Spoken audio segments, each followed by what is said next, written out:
Rahabatsika rehetra amin'izao takarivan'ny alakamisy faraky amby telopolo ny volana desambra 2024 izao. Arabaina tratran'ny farany daholy araky ny mahazatra antsika malagasy. Samotain'Andriamanitra isika rehetra ary misaotra azy na tratra an'izao vanim-potoana andro farany ny taona 2024 izao, ary koa miraly antsika menakavy samotratra ny taona vaovao 2024 ho raisitsika rahampitso. Fampatsahivana vetivety fotsiny fa tsy ho ela dia afaka minitra vitsivitsika dia henon'ny kabary ho ataon'ny filoha izay fa rahantsika malala tompon-daka ny lainga sy ny fanodikidinan-doha ary koa ny fampanantenana pôkaty ny vahoaka malagasy. Tsy mendrika velively no ho ray aman-dren'ny pirenena, ny olona mpandainga sy mpamitaka ary mpampanantena ny tsy misy tahaka azy. Efa 12 taona izao no nanaovany izany, ka mazava ho azy fa ho avy indray ny makety mipoapoaka, ny kabary tsara lahatra sy ny fampanantenana rivotra, satria fotoanany farany taona ohatr'izao tsy maintsy na tiany na tsy tiany manao jeritodika ny zavatra efa vita sy ny zavatra hokasaina tao, izay efa raha malala sady fa ny resaka sy ny kabary foana be dia be. Ka ho avy indray 12 taona ty aoriana no efa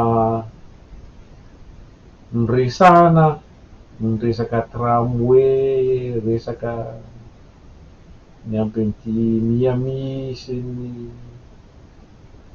isan-karazany ity, fa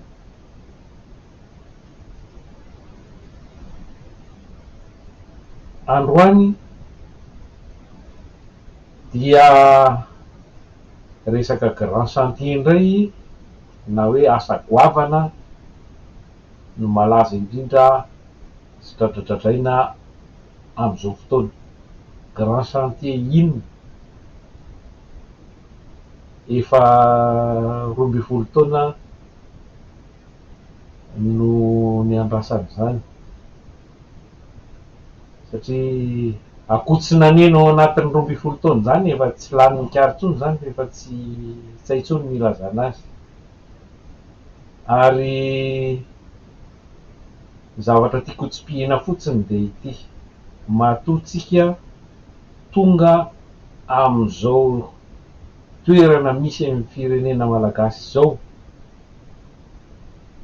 faran'izay mahantra indrindra eran-tany, nefa mahateritreritra ny mpitondra antsika, mbola mieboebo, manaonao foana, mandandany foana ny volam-bahoaka, nefa izany avao hoe firenena mahantra indrindra eran-tany izany. Volam-bahoaka io anie zavatra trosa e, trosam-pirenena, izany hoe trosa natao amin'ny anaran'ny vahoaka malagasy, vola trosa izay mbola baben'ny vahoaka malagasy amin'izao fotoana sy ny taranaka firy mifandimby ve dia olona manjary ny mbola havita anaonao foana, andandany foana, anodikodina ary koa anao kolikoly amin'izany vola efa sady efa trosa ho an'ny fireneny zany. Zava-doza zany zavatra tsy takatra ny saina zany. Olona tsy mendrika ny joro ray minitra akory na ray segondra akory ny olona mahavita an'izany, satria zany troso zany a de misy ny antoka rehefa misy ny trosa. Tsisy olona adaly eo akory na firenena gaigy na hoe efa tsy tantsony zay ho asiany volany ka de homenimeny fotsiny ohatr'izao, tsy misy fanaraha-maso, tsy misy inona fa de hoe na tsy misy antoka. Zany hoe le vahoaka malagasy, ny firenena malagasy no antoka ao anatiny izao resaka sady voaroa zany tsika malagasy. Ny vola omentsika mitrosa andro aman'alina nefa isika mahantra. Petraka fantaniana makaizy zany le vola, ao tsy faiza mitantana fa ny tena marina dia ny fanodikodinana. Iza ny manodikodina? Zareo amin'ny fitondrana. Ary tsy magaga fa nandritry ny teteza mitany nakaty lasa maniry ohatry ny anana reo milaza azy ho mpanefoefo, mpanapitrisa multimilliardaire ao Madagasikara. Anisan'izany io filohantsika ankehitriny io, anisan'izany Mamy Ravatomanga zay tanakavanany, ary reo maro manodidina mpiray petsapetsa sy mpiray donakafo aminy. Ka tokony hisaintsainy zany tsika malagasy ankehitriny ary fo amin'ny torimaso fa tsy rariny hoe firenena ohatry ny Madagasikara no voalohany ahafantarana azy eo anaty eran'izao tontolo zao de hoe mahantra indrindra eran-tany. Vao miresaka amin'ny Madagasikara ianao a, zavatra ao an-tsain'ny olona voalohany indrindra sy ny zavatra teneniny voalohany indrindra de mahantra, hoe mahantra be nareo any.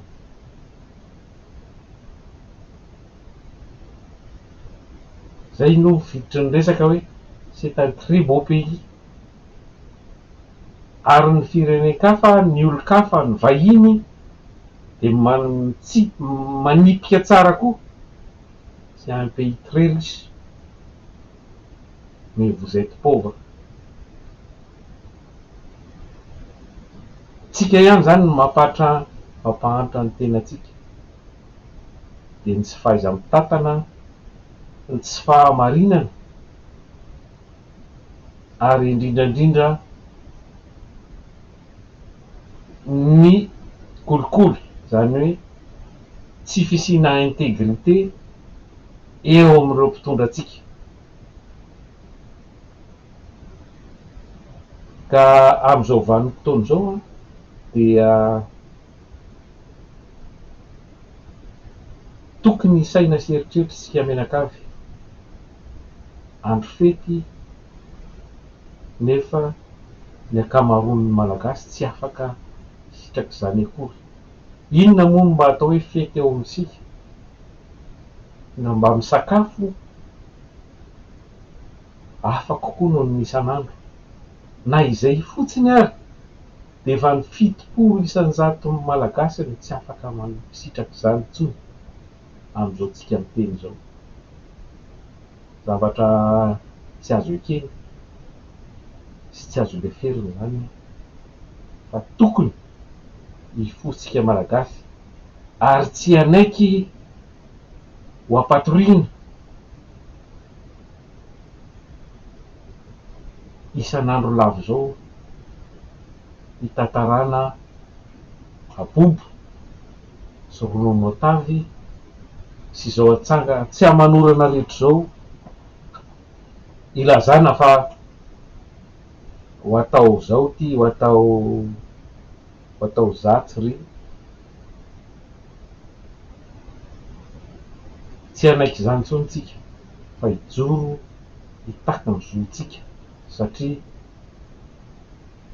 volam-bahoaka, fananam-bahoaka no atao tsinotsinony, ary efa ela izay fanararotana izay ka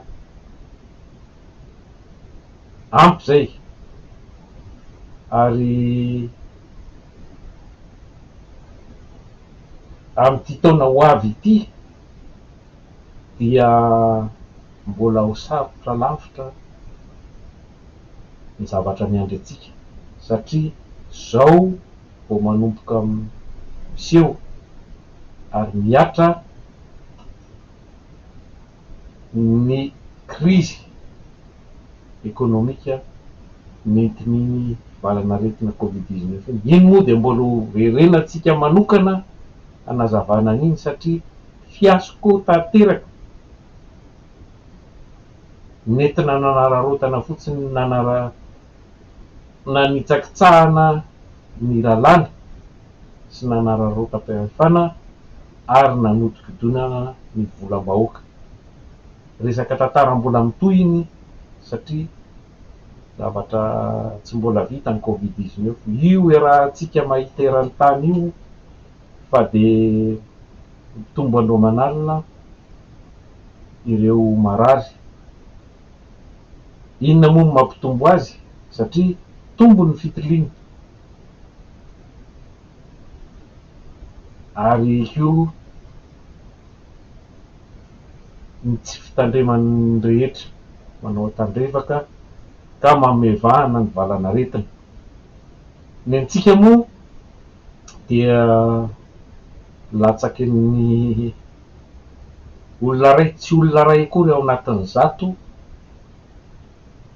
am'izao fotoana hatramin'izao andro itenenantsika izao, raika amby telopolo desambra 2021 ny olona natao fitiliana teto Madagasikara. Ka sarika ny saitsika hijoro sy andraikitra ary am'ty taona ho avy raika amby 2021 ity dia zavatra mba hatolotro de misy fampianarana, fanabeazana zany ny tena marina, fanabeazam-bahoaka atao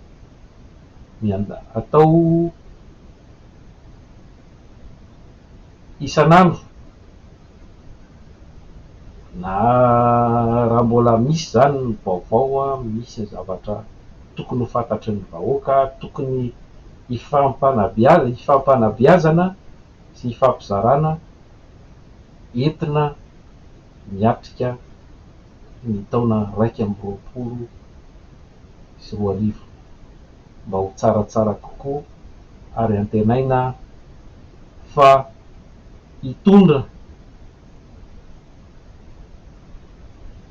fahasitranana ho an'ireo marary ary koa fivoarana ho an'ireo zay tena sahirana sy tsy manana ho raisina intsony ka antenaina ary ho atao zay rehetra amin'ny hery rehetra ananatsika rehetra olona tsara sitrapo mba anerena ny fitondrana andrainy andraikiny sy hanao ny didiny ka mba azo ny anjara tandrifiny azy avy sy ny anjara masoandrony ny malagasy rehetra tsy ankanavaka mba hisy eto amin'ny firenentsika zany hoe fitoviana saranga ary indrindrindrindra koa ny fahalalahana maneho hevitra, ny fahalalahana miteny, ny fahalalahana manao hetsika rehefa tokony ilany zany. Ka de marary soa indrindra ho antsika rehetra tratran'ny taona vaovao mitsidika rapitso, manaova faradoboka na réveillon mahafinaritra daholo tsika rehetra, ary mahatsiaro manokana ireo havana rahalahy sy anavavy sahirana zay tsy mba afaka sitraka akory izany fety izany araka ny tokony ho izy, mampahery azy ireo ary manome toky fa tsy manadino ary hiady ho an'ny zon'ny izy ireo sy ho an'ny zon'ny malagasy rehetra, ho an'ny fiainana tsaratsara kokoa amin'ity taona